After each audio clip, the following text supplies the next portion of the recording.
오늘 함께 살펴보실 하나님의 말씀은 에스라 3장 1절에서 13절 말씀입니다.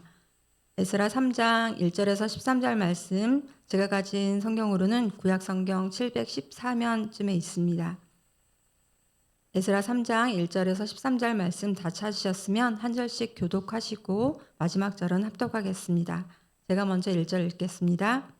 이스라엘 자손이 각자의 성읍에 살았더니 일곱째 달에 이르러 일제히 예루살렘에 모인지라. 요사닥의 아들 예수아와 그의 형제 제사장들과 스알디엘의 아들 스룹바벨과 그의 형제들이 다 일어나 이스라엘 하나님의 제단을 만들고 하나님의 사람 모세의 율법에 기록한 대로 번제를 그 위에서 드리려 할세. 무리가 모든 나라 백성을 두려워하여 제단을 그 터에 세우고 그 위에서 아침 저녁으로 여호와께 번제를 드리며 녹된 규례대로 초막절을 지켜 정수대로 날마다 드리고 그 후에는 항상 드리는 번제와 초하루와 여호와의 모든 거룩한 절기의 번제와 사람이 여호와께 기쁘게 드리는 예물을 드리되 일곱째 달 초하루부터 비로소 여호와께 번제를 드렸으나 그때의 여호와의 성전 지대는 미처 놓지 못한지라. 이에 석수와 목수에게 돈을 주고 또 시돈 사람과 두로 사람에게 먹을 것과 마실 것과 기름을 주고 바사왕 고레스의 명령대로 백향목을 레바논에서 욥바 해변까지 운송하게 하였더라. 예루살렘에 있는 하나님의 성전에 이른 지 2년 둘째 달에 스알디엘의 아들 스룹바벨과 요사닥의 아들 예수아와 다른 형제 제사장들과 레위 사람들과 무릇 사로잡혔다가 예루살렘에 돌아온 자들이 공사를 시작하고 20세 이상의 레위 사람들을 세워 여호와의 성전 공사를 감독하게 하매 이에 예수아와 그의 아들들과 그의 형제들과 간미엘과 그의 아들들과 유다 자손과 헤나닷 자손과 그의 형제 레위 사람들이 일제히 일어나 하나님의 성전 일꾼들을 감독하니라. 건축자가 여호와의 성전의 기초를 놓을 때 제사장들을 예복을 입고 나팔을 들고 아삽 자손 레위 사람들은 제금을 들고 서서 이스라엘 왕 다윗의 규례대로 여호와를 찬송하되 찬양으로 화답하며 여호와께 감사하여 이르되 주는 지극히 선하심으로 그의 인자하심이 예루살렘 이스라엘에게 영원하시도다 하니 모든 백성이 여호와의 성전 기초가 놓임을 보고 여호와를 찬송하며 큰 소리로 즐거이 부르며 제사장들과 레위 사람들과 나이 많은 족장들은 첫 성전을 보았으므로 이제 이 성전의 기초가 놓임을 보고 대성통곡하였으나 여러 사람은 기쁨으로 크게 함성을 지르니 함께 읽겠습니다. 백성이 크게 외치는 소리가 멀리 들리므로 즐거이 부르는 소리와 통곡하는 소리를 백성들이 분간하지 못하였더라. 아멘. 역대하에 이어 지난 토요일부터 저희는 에스라서를 살펴보고 있는데요. 에스라서는 예레미야 선지자가 예언한 대로 바벨론 포로가 되어 70년이 지나 마침내 예루살렘으로 돌아온 후의 일들을 기록하고 있습니다. 이 포로 귀환은 한 번에 이루어진 것이 아니라 세 번에 걸쳐서 이루어지는데요. 에스라 1장에서 6장은 그 첫 번째 포로 귀환자들의 이야기입니다. 에스라 1장에서는 이 포로 귀환이 어떻게 시작되었는지를 알려주고 어제 주일 묵상 본문인 2장은 총독 스룹바벨과 제사장 예수아의 인도하에 돌아온 첫 귀환, 이 첫 번째 귀환자들의 명단이 기록되어 있습니다. 이 명단을 월요일 새벽에 이렇게 묵상했다면 그것도 은혜로웠겠지만 오늘은 이 3장에서는 이렇게 돌아온 포로 귀환자들이 예루살렘에 돌아온 후에 처음 했던 일을 기록하고 있습니다. 우리가 만약 오랜 타향살이를 마무리하고 고국에 돌아왔다면 가장 먼저 뭘 했을까요? 이 본문은 개인적으로는 제 삶에도 새로운 출발점이 되었던 말씀 중에 하나인데요. 미국 유학 중 남편을 먼저 하나님께 보내고 한국에 돌아와서 제 삶을 지탱하던 큰 기둥과 벽이 무너져 폐허가 된 것 같던 그때에 이제 남편 대신 새 아이들을 책임지는 가장으로 어떻게 생계를 꾸려가야 할지 걱정하고 두려워할 때 순장님의 권유로 듣게 된 구약 파노라마 강의에서 스룹바벨과 이스라엘 백성들이 예루살렘에 돌아와 가장 먼저 한 일이 이 성전을 지은 일이었다라는 이 말씀이 제게 큰 충격과 도전이 되어서 그의 제자 훈련을 시작하고 신앙을 바로 세우게 했던 말씀입니다. 바라기는 오늘 이 말씀이 또 성도님들께도 다시금 하나님 앞에 바로 서는 도전이 되길 바라며 1절 먼저 읽겠습니다. 이스라엘 자손이 각자의 성읍에 살았더니 일곱째 달에 이르러 일제히 예루살렘에 모인지라. 앞서 2장에 열거된 귀한 자들은 이스라엘에 도착해서 일단은 각자의 고향으로 돌아가 이제 폐허가 된 집을 정비하고 정착할 준비를 해야 했을 것입니다. 얼마나 시간이 지났는지는 정확히 알 수 없지만 일곱째 달이 되자 그들은 모두 예루살렘에 모입니다. 그것도 일제히 모였다고 했는데요. 마치 한 사람이 움직인 것처럼 이렇게 다 같이 움직입니다. 그런데 여기서 일곱째 달은 우리가 사용하는 달력의 7월이 아닙니다. 지금 우리는 대부분 그레고리력이라고 부르는 이 양력을 쓰고 있지만 달 모양의 변화를 기준으로 만든 음력도 사용하고 있죠. 엄밀히 말하면 태음력이라고 하는데요. 지난달 10월 초에 저희는 이게 추석 때 이렇게 긴 명절 연휴를 보냈잖아요. 추석은 아시는 것처럼 음력 8월 15일입니다. 이렇게 유대인들도 사용하는 달력이 한 개가 아니라 두 종류인데요. 농사와 일상생활을 할 때 주로 사용하는 민간력이 있고 또 종교적인 절기의 기준이 되는 유대력이 있습니다. 그러니까 이스라엘에서는 지금 우리 이 가을에 해당하는 9월, 10월 무렵에 새해가 시작됩니다. 우리가 설날이라고 하는 것처럼 이스라엘은 이때를 한 해의 머리라는 뜻으로 로시 하샤나라고 하는데요. 이때 새해 인사를 나눕니다. 올해는 9월 23일이었다고 하네요. 이전에 한 약 서너 달 동안 이어진 건기가 끝나고 이때 이제 비가 내리기 시작합니다. 이때 내리는 비를 바로 이른 비라고 하는 거죠. 농사를 짓기 위해서는 요단강 말고는 딱히 별다른 소원이 없는 이스라엘에서는 오로지 이 하늘에서 내리는 비가 농사에 굉장히 중요했습니다. 그래서 이렇게 건기가 끝나고 계절이 바뀌어서 우기가 시작될 때 비로소 보리와 밀을 다시 경작하게 되는데 이렇게 한 해의 농사가 시작되는 이 가을철이 이스라엘의 민간력으로는 새해가 되는 거죠. 1월이 되는 거죠. 한편 이스라엘의 종교력은 우리가 지금 사용하는 달력, 우리로 말하면 한 3, 4월쯤에 1월이 시작됩니다. 왜 이때일까요? 하나님께서 이스라엘 백성을 애굽의 노예에서 구출해 내실 때 6월절을 제정하시면서 그들을 애굽에서 끄집어낸 그 달을 첫째 달로 새롭게 정하신 건데요. 출애굽기 12장 2절만 제가 읽겠습니다.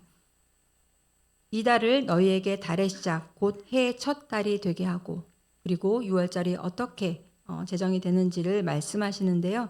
6월절이 그래서 며칠이라고요?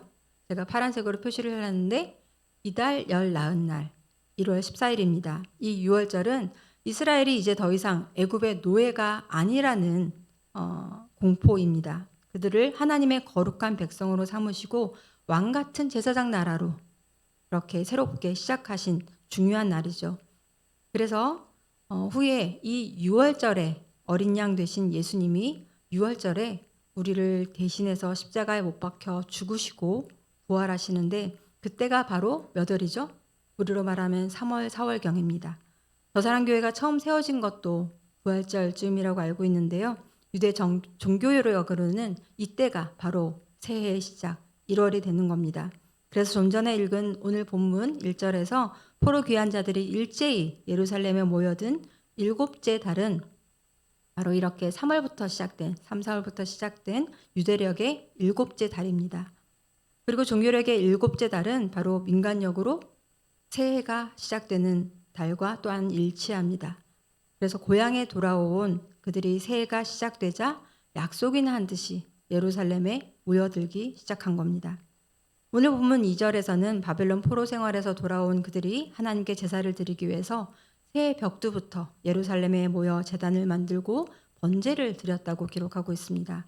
우리도 새해를 시작하면 원단 기도회, 특별 새벽 기도회처럼 교회에 모여서 한 해를 시작하곤 하는데요.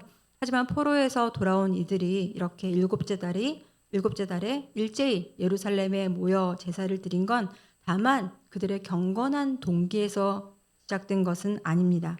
이들이 어떻게 번제를 드렸는지 3절과 4절에 좀 더 구체적으로 기록되어 있는데 제가 읽어드리겠습니다.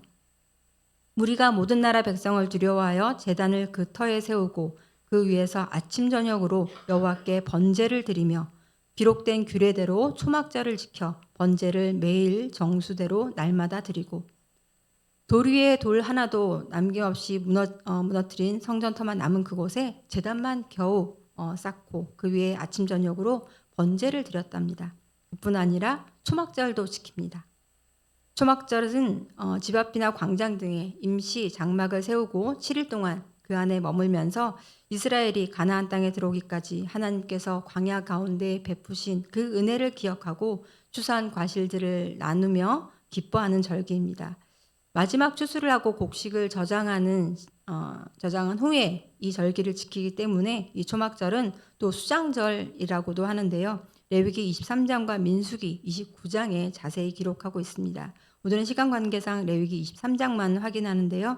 34절과 43절 색칠된 부분을 보면은요. 일곱째 달 15셋 날 7월 15일이죠. 이달은 초막절이라고 했고요. 이 초막절은 내가 이스라엘 자손을 애굽 땅에서 인도하여 내던 때에 초막에 거주하게 한 줄을 너희 대대로 알게 함이니라 라고 말씀하십니다. 초막절이 언제라고요? 일곱째 달 15일, 7월 15일, 유대 종교력으로 7월 15일입니다. 레위기 23장에는 이 외에도 하나님과 언약을 맺은 이스라엘이 이제 어떻게 하나님의 거룩한 백성으로 살아야 하는지 가르쳐 주신 내용 중에 그들이 지켜야 할 이 절기들이 나와 있는데 이 초막절 외에도 7월에는 중요한 절기들이 좀 많습니다. 레위기 23장 24절과 27절 제가 읽어드리겠습니다. 24절 이스라엘 자손에게 말하여 이르라 일곱째 달 곧 그 달 첫날은 너희에게 쉬는 날이 될지니 이는 나팔을 불어 기념할 날이요 성회라. 나팔절을 말씀하는 거고요. 27절은 일곱째 달 열흘날 이날은 속죄일이니 너희는 성회를 열고 스스로 괴롭게 하며 여호와께 화제를 드리고 이렇게 7월은 민간력으로 새해라고 말씀을 드렸는데 그 첫날 유대 종교력으로 7월 1일에 나팔을 불어 새해가 시작되었음을 알리고 열흘 뒤에 있을 대속죄일, 속죄일을 준비하며 회개를 촉구합니다. 그리고 열흘 후 7월 10일에는 대속죄일이라고 욤 키푸르라고 해서 모든 죄를 용서받기 위해 금식하며 하나님께 화제를 드립니다.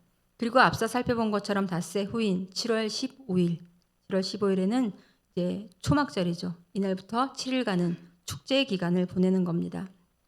포로에서 돌아온 이스라엘 백성들이 일곱째 달에 일제히 이렇게 예루살렘에 모였던 것은 이 절기들을 지키기 위해서였습니다. 다만 이때 대속죄일은 지키지 못했는데 속죄일에는 대제사장이 이 제물의 피를 가지고 지성소에 들어가는 순서가 있는데요.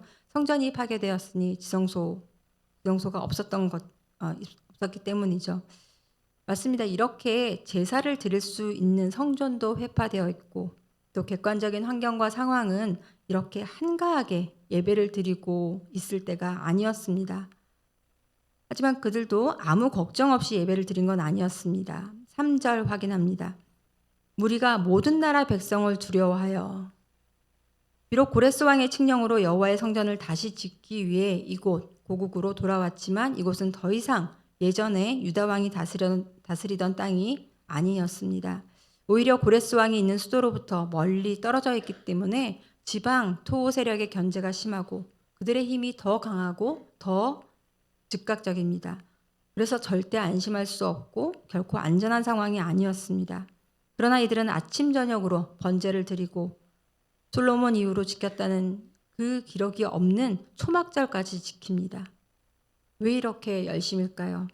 주변국의 위협이 두려워서 하나님의 보호가 필요해서 이렇게 모였던 걸까요? 바벨론 포로에서 돌아온 이들이 예배를 드리는 태도를 들여다볼 수 있는 구절이 오늘 본문 2절 하반절과 4절에 나오는데요. 제가 바른 성경이라는 버전으로 읽어드리겠습니다. 색칠된 부분만 읽겠습니다.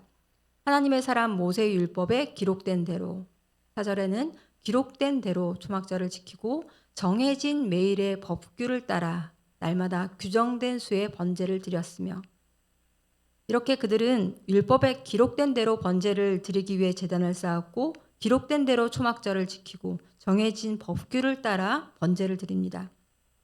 어찌 보면 좀 강박 같기도 한데요.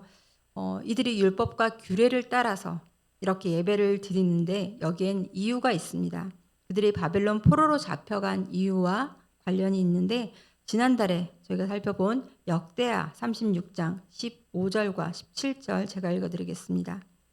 그 조상들의 하나님 여호와께서 그의 백성과 그 거하시는 곳을 아끼사 부지런히 그의 사신들을 그 백성에게 보내어 이르셨으나 그의 백성이 하나님의 사신들을 비웃고 그의 말씀을 멸시하며 그의 선지자를 욕하여 여호와의 진노를 그의 백성에게 미치게 하여 회복할 수 없게 하였으므로 하나님이 갈대아 왕의 손에 그들을 다 넘기시매 그들은 이처럼 하나님의 말씀을 순종하지 않고 멸시한 탓에 바벨론 포로로 끌려갔다가 이제 하나님께서 이방왕 고레스를 통해 베푸신 은혜로 말미암아 고국으로 돌아온 포로 귀환자들입니다.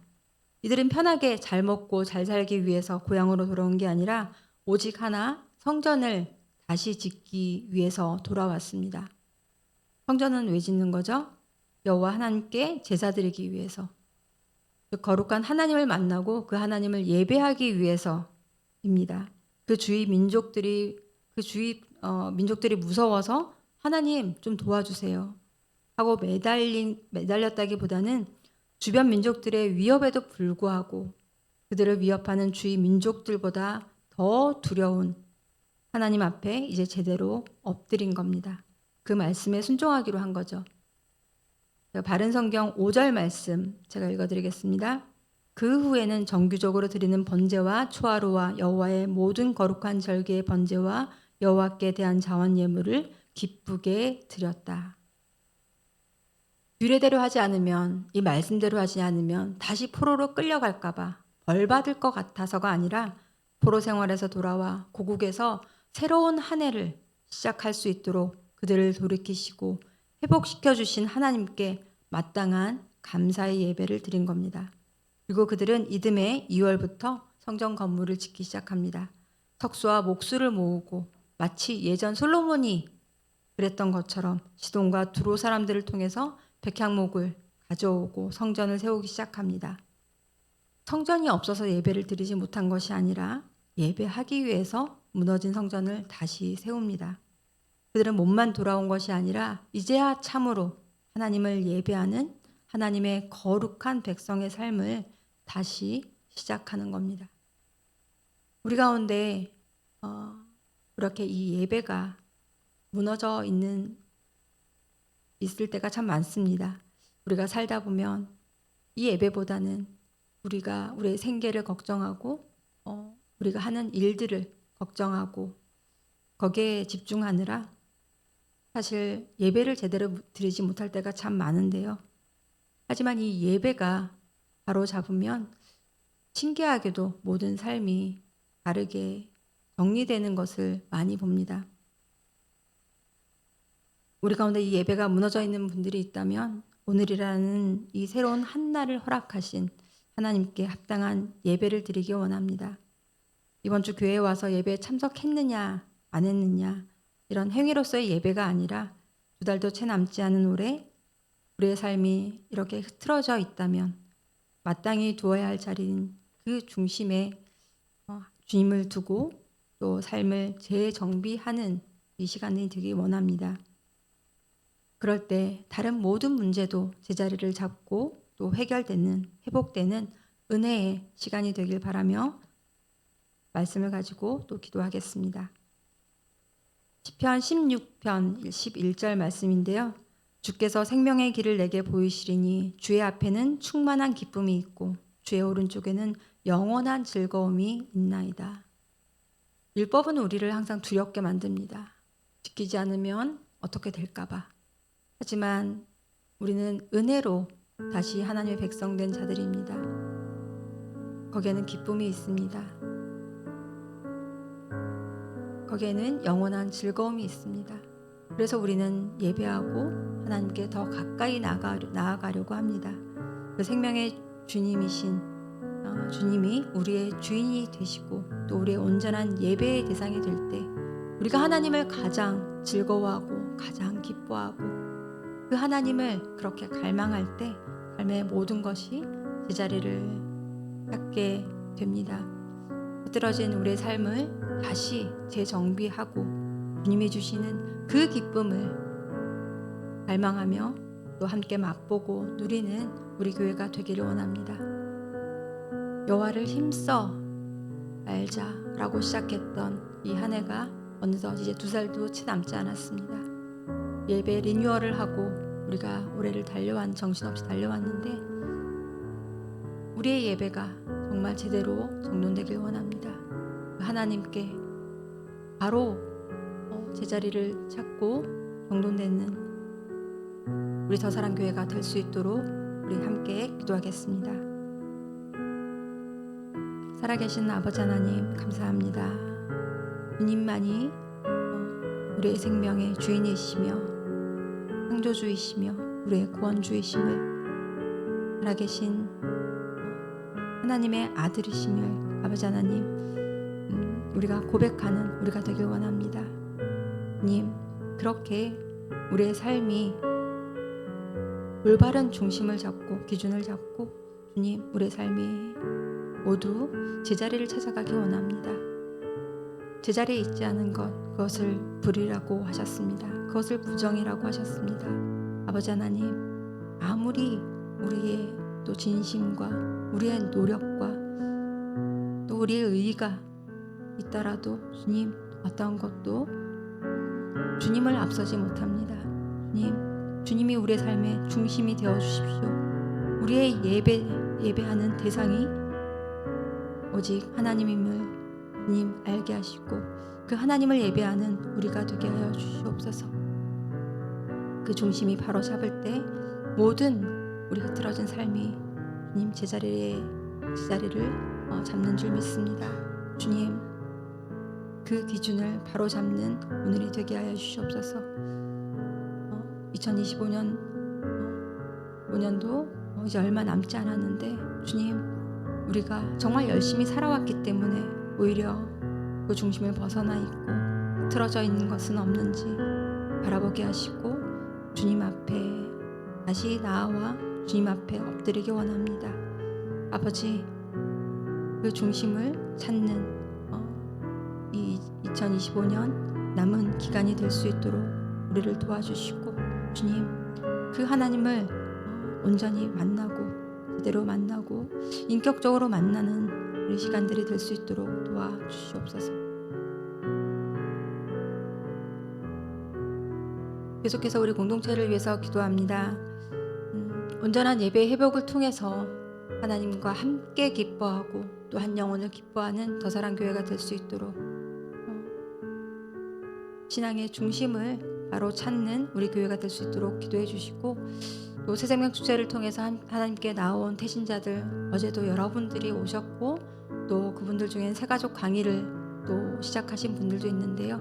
그 새가족들이 주님을 인격적으로 만나고 그들도 정말 참된 하나님이 기뻐하시는 참된 예배자로 설 수 있도록 기도해 주시기 바랍니다.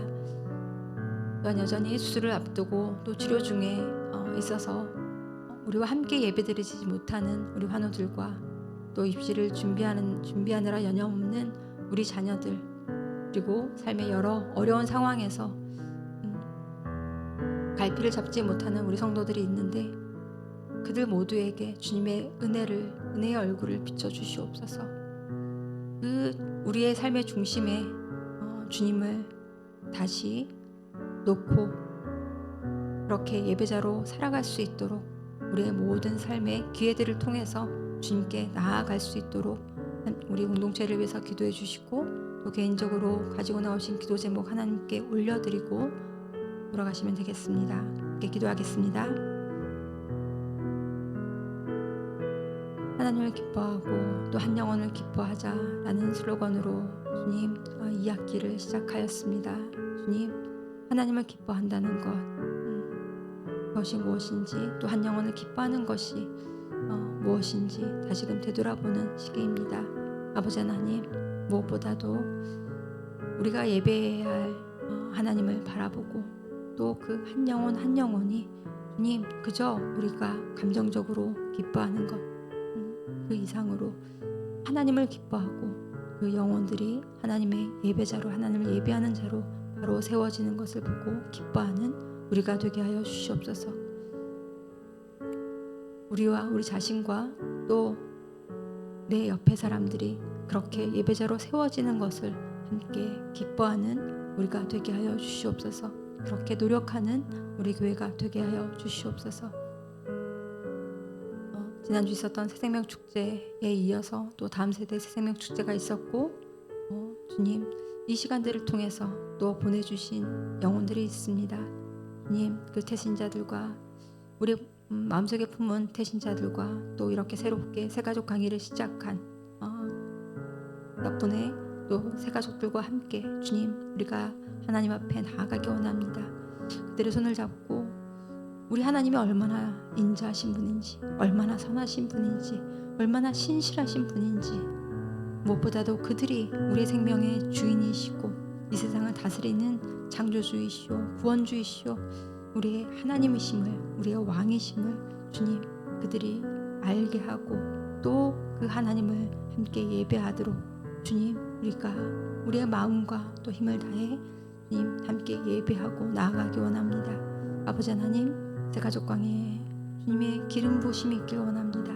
주님 그들이 한 사람 한 사람 정말 하나님의 귀한 자들, 하나님께 다시 돌아온 그 귀한 아들로 딸로 주님 온전하게 건강하게 다시 자랄 수 있도록 도와주시옵소서. 주님 또한 수술을 앞두고 치료 중에 있는 우리 환우들 기억합니다. 또 이제 얼마 남지 않는 수능을 앞두고 있는 우리 수험생들을 위해서 기도합니다. 아버지 하나님, 그들이 또 어려운 상황에서도 하나님을 찾는 자들이 될 수 있도록 도와주시옵소서.